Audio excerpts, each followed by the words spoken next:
And good evening, everyone, and welcome to another episode of JMU Sound Off. I am Jonathan McNamara. We have a really awesome show for you today, an exclusive conversation with JMU head football coach Bob Chesney. We're going to get right to that, but before we get started, want to give a shout out to our sponsors, the Montpelier Collective. You still have a chance to get your tickets for the Coach for the Day experience. That is going to be taking place this Saturday at the spring game. We have an offensive coach and a defensive coach. That drawing is going to be on Thursday, so still get your tickets if you're listening before then. MontpelierCollective.com. That's the best way to make sure that you're supporting student athletes right here with JMU football, as well as across the JMU athletics landscape. Again, MontpelierCollective.com to get your raffle tickets. Also, shout out to our sponsors at Skyline Financial and Where's Woody. Coach, we know it's been a busy week for you, so thanks for taking a few minutes out of your schedule. I know preparations are well underway for Saturday. There have been a lot of great conversations over the past couple of weeks, and since you took this job with our other friends in media, so we wanted to start off going a little bit off the field. We've heard about your living situation at the moment while you're still waiting for your family to transition down. We've heard that there's a what's being called as the frat house off campus. Wanted to see if you give us a little insight to what life has been like in that house. Maybe who's the messiest, who's doing the dishes, are there pizza boxes stacked to the ceiling? Yeah, all very good questions. But let's go back to this Coach for a Day thing here.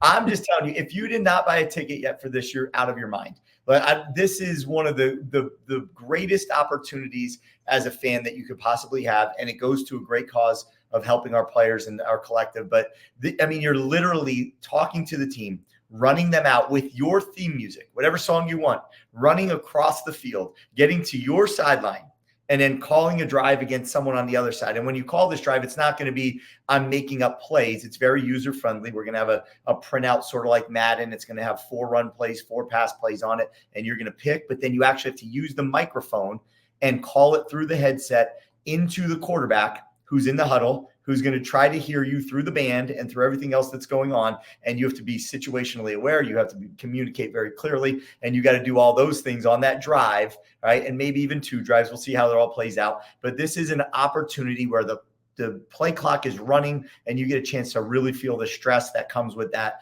And I think if you bought 4 Powerballs, you should be buying 40 of these. If you bought 10 Powerballs, you should be buying hundreds of these. This doesn't make sense for a true fan to not be, buying many of these raffles, not just one. One won't do. You need multiple. It's a big deal. Yeah. All right. Well, Coach, the question of the day, though, take us inside the house, though. Now that we've gotten the details out of the way, we got to hear the dirt. We're talking about.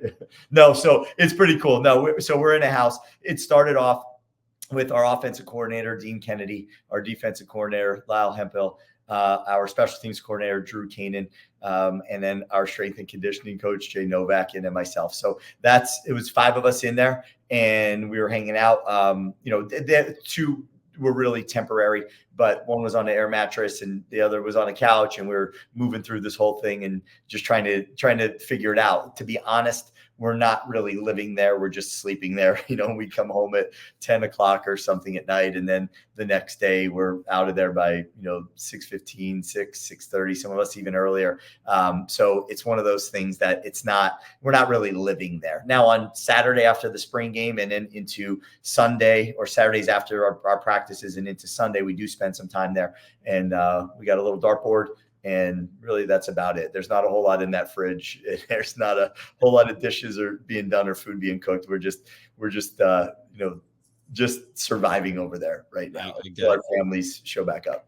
Well, Coach, but my second question is, you have been very clear from your introductory press conference about the importance of family. And this past week, you had a coaching clinic on campus that was incredibly well received from across the high school football landscape. And as somebody who grew up in a football family with your dad being a coach, I wanted to see if you'd shine some light on just what you learned from your dad and the influence that he has had on you, not only as a football coach, but now as a husband and a father. And it seems as if family has been something that's really been a centerpiece for you in your approach as a coach, not only here at JMU, but your entire career.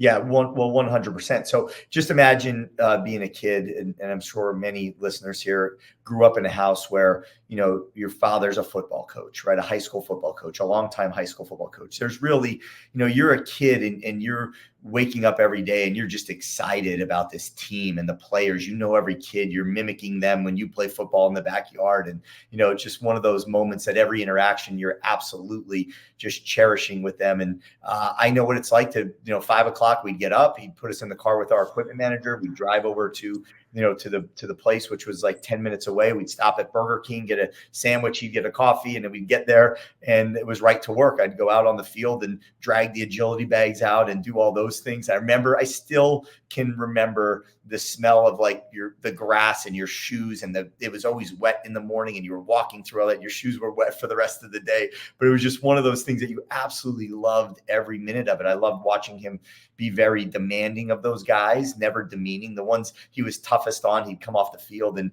put his arm around those guys and love them up the most when they got off the field. And there's just so many life lessons in there. My grandfather was on that staff. My uncle was on that staff. And our one other uncle was the athletic director, at the school. So, just a true family environment. I'd go in the basement. They'd be down there watching film on the old projector, the real projector. And it was just one of those moments that, you knew. I did not look at that as a job. I didn't think like, hey, this is what my dad's job is. I thought of it as just what we did. It was just like just ultimately our way of life. Like I'm sure, many other people in different professions, view when it's so intense and every weekend and every night is taken up by this, it really is a way of life. It's not a job. And that's how I perceived it. And, I knew what I wanted to do from that young age.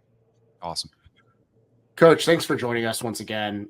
My question is aligned to recruiting, right? I think you turned a lot of our heads this past National Signing Day with some awesome recruits, some highly touted recruits like flipping Williams, and I think Hopper last minute there, which was awesome, plus landing a lot of high-profile transfers.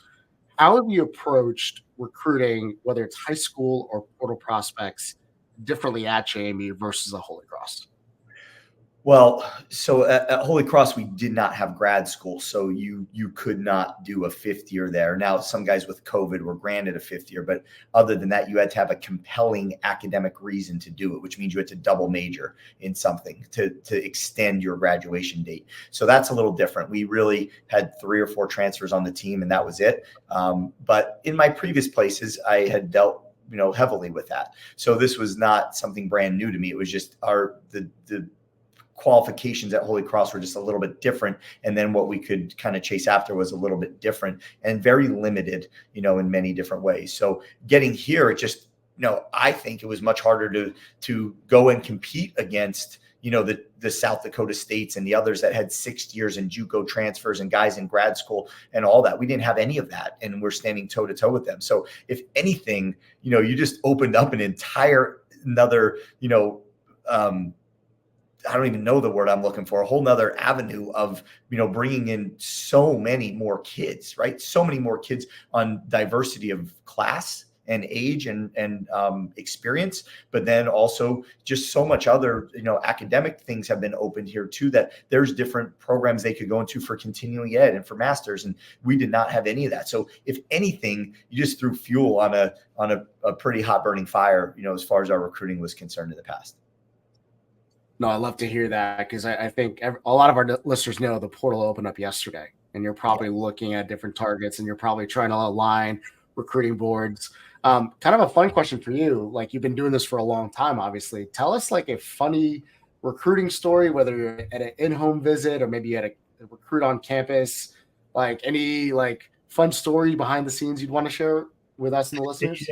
Yeah, I don't have anything in particular necessarily, but I often like when I would home visit a kid, I really, for some reason, I'd say like, I need to, as we go through, show me the house, show me whatever. I wanted to see their room, and I wanted to see if their bed was made. I wanted to see how they treated their space. I wanted to see if they respected it. I wanted to see, if they were, a contributing member of their family, or they catered to, by their mother or by their father, or were they actually able to do some of the work, and were they proud of some of the tough stuff they went through? Were they in a situation where they were, again, contributing to that family, but maybe they had to do, X, Y, Z every week. And here's something me and my father built, or here's something we did together. Those were lessons for me that I really wanted to know and learn from each and every one of those guys. But, there's a lot of other ones out there, from home visiting and just like the way you go through it. And as you're trying to figure out who am I catering to here necessarily? Is it the son making the decision? Is it the father? Is it the mother? There's a lot that you got to try to read as you're moving through everything. And I think, where we get it right is there's a son that's assumed a lot of responsibility in his household. He's probably been through some tough things. He's not catered to. And at the same point in time, he's making this decision for his future, not for his immediate. Those are the success stories that we've really had in the past. Love that, right? Kind of shares a little bit of the mindset of that current kid in this situation and what he can transfer to JMU. Love to hear that. I probably have the most important question, Coach, that everyone wants to know. Number one, have you been to Mr. J's Bagels? And number two, what's your order? No, I've not been. I can't answer that. I mean, we get up. I literally go from this house over here that I stay in, around the corner into the office. And then around 10 something at night, I go back over to this house where there's not a whole lot of meals being eaten. There's not a whole lot of a lot going on. Once in a while, we'll get off campus and go have dinner or do something like that. But those are kind of few and far between. Well, we need to change that, because I think you'd have an awesome experience. That's for sure. I will go there. How about you tell me what's your order? Oh, I'm normal. Well, not normal. Sausage, egg, and cheese guy on sesame, but I know everyone loves the chicken Charlie. That's a really popular one. It's kind of like a fun treat over there. Gotcha. Awesome. Can't wait. We'll get you some Mr. J's, Coach. We'll have to maybe we'll bring that over on Saturday, or the coach of the day can show up with a bag of bagels as he runs on the field. Not a bad plan. Yeah. I've got a couple of questions for you, Coach, and mainly regarding kind of the program, and one's about NIL. And I was going to ask you about your experience at Holy Cross and the NIL there. I think that'll be helpful for our folks to hear about here at JMU. Yeah, so at Holy Cross, we were beginning a collective when I was leaving there. So there's obviously they have some, I think the Holy Cross like top 3 in the country as far as alumni giving and giving back. So, as a percentage, their alumni involvement is extreme. And as far as their life after football, the jobs and things that they help with is very extreme. And I'm excited to bring some of that here, just because of the ability for us the numbers that we have, the sheer numbers of alums is great. So I think the idea of getting more and more involved, is going to be a big benefit for us. But we had NIL, we were working on it, and we were just in the beginning stages of it, but it was something that, again, they were pretty committed to, and they felt really strongly about as far as the alums being involved in it. Now there's different alums and different mentalities, and then there's different alignments that they might have with certain things, and giving to a building, giving to an infrastructure, giving to something that's going to last forever. Some is much more appealing to some guys, where the current state of that program and making sure it remains that way is also attractive to others. So you really don't want to force anybody into anything. You want everybody to feel comfortable and feel like what they're doing is benefiting the program, and they need to do it in their own way. And I think that's what we experienced there. We had quite a bit of guys giving back quite a bit, and just in different buckets. So then with JMU, you've seen, at least historically, the program since Mickey has taken off for the last 25 years. And we've, had Mickey, we had Everett Withers, Mike Houston and Kurt Signetti. Now we're with you. What do you see as our next arc for JMU, and kind of the launch point where you need fan support? What do you need from us, I guess, is kind of what I'm asking, because you're right. We got a lot of alums. We don't have that giving that Holy Cross has, but we need to. Where do you see us going? Yeah, so I think you're right on the space that you're talking about. Like our facilities are great here. I think we're in a really good spot. I think there's needs to be the next step of that indoor field and things of that nature that need to be on the horizon here, which I understand they are. So we need to continue to move in that direction. But ultimately, the immediate falls into ultimately that category of guys, us being able to say this is a place, or this is a kind of a space that we are in as far as NIL is concerned. And I think we've done a nice job up to this point, and I think we just have to continue to be aggressive in that manner, and ultimately for rewarding guys that are deserving of it, not an idea of, hey, I'm entitled, I want this. It's that, no, I've earned this, and having a conversation about what that looks like. So that's all part of the next step of this. And I certainly think this is a space that we need to be in, but really there's not been a moment where alums can affect a program more so than now. There's really not, right? Giving money to a different color helmet, that's nice. Giving money to some other things, those are great. But there's never been a moment in time where you can affect a roster and a program more than you can at this moment. And you're seeing people do it at higher levels to some, varying degrees and some huge degrees. We won't be there. We understand that, but we do need to be able to say that this is something that we're, decently aggressive with. And this is something that we value and something that we want to make sure that we give our guys every single reason possible to stay here. Not only all the things that we do, off the field, all the things we do as far as alumni relations, all the things we do as far as life after football and jobs, all the things we do as far as getting them to more football after their playing days are done here, with developing them for the next level, but also while they're here that, we take care of them. I think that's important. No, that's helpful. And, we've got to get there. And I think with your leadership, I think it'll start to stick, because I think that's our next level, is the indoor practice facility, finishing the stadium. There's tons of stuff that we've got to get done, but I'm with you. We've got to make sure the NIL is pushed up, and we're getting there. So my last question's a fun one. What food do you miss the most from the Northeast? My wife's from Connecticut. We lived up in the Northeast. There's tons of great food up there. What are you missing the most? Man, I'll tell you what, you guys have done great down here.